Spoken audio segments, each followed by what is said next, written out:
I'm just standing at the edge of the playground, under the lilac bush, wearing a baseball cap that says Realite, holding my phone way too high for someone my age, just to look up whether a branch can keep growing if I tear it off. And why am I holding the phone away from myself like that? No one really knows. Probably just to draw even more attention to myself.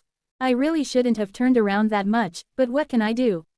I got stressed about whether anyone saw me, and more importantly, whether anyone noticed I can't even break off a goddamn branch without Googling it first. And then one thing leads to another, and suddenly I'm thinking again about whether they'll let me have my laptop in prison, and if they do, what I'll have to use to protect it before I protect myself from some alpha lesbian named Marietta who practiced the mirror method so obsessively at her illegal dog training school that she eventually stabbed a father of 3 in the stomach, because, in her eyes, he had it coming, being a pig and all. And really, you can only trust dogs and ferrets in this world, never people. And no, Marietta, what you're saying is not true, but please, I just want to write in my cell. Give me some time for today's entry, and after that, fine, I'll be your bitch or whatever the rule is for this kind of thing. I'm not picky. I don't care if I get the top or bottom bunk. I'm capable of suppressing my essentially masculine evolutionary instinct to maintain visual access to the entrance. I won't even complain about the bedding. Memory foam has trained me for rough conditions, and anything above a 5 on the IKEA duvet scale is fine by me.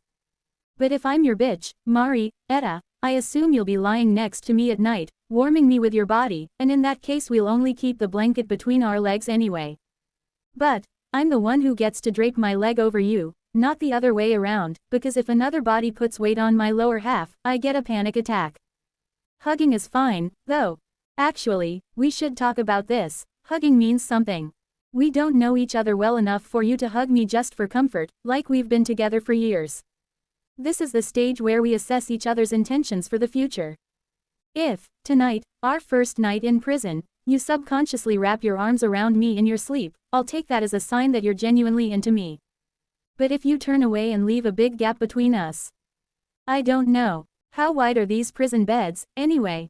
Oh look, your toothpick just fell out of your mouth. And since we're on the subject of oral care, I know, I should be using an electric toothbrush, but I have a regular one, ultra soft, because, and I'm quoting my dentist here, you brush like a Nazi officer.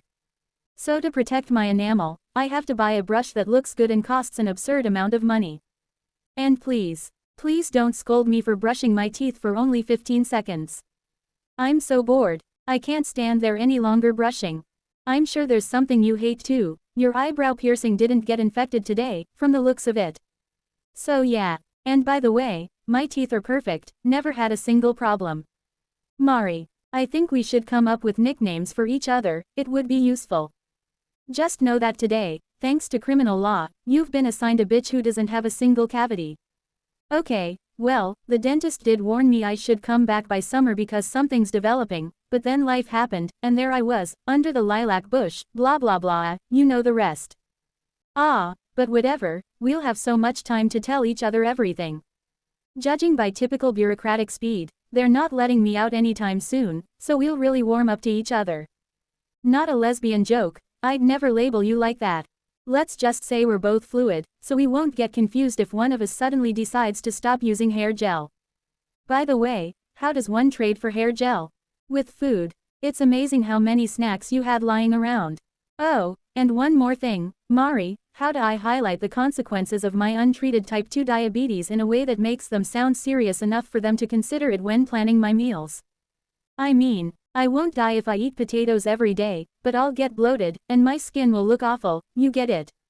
This is your problem too now. Or maybe I'm overthinking it. This is still a state-run institution, how bad could it be? What do you usually eat here? For me, meat with any vegetable side is totally fine. Mari, where are you going? So, am I your bitch or not? Please answer by 6, I'd like to go to prison Pilates.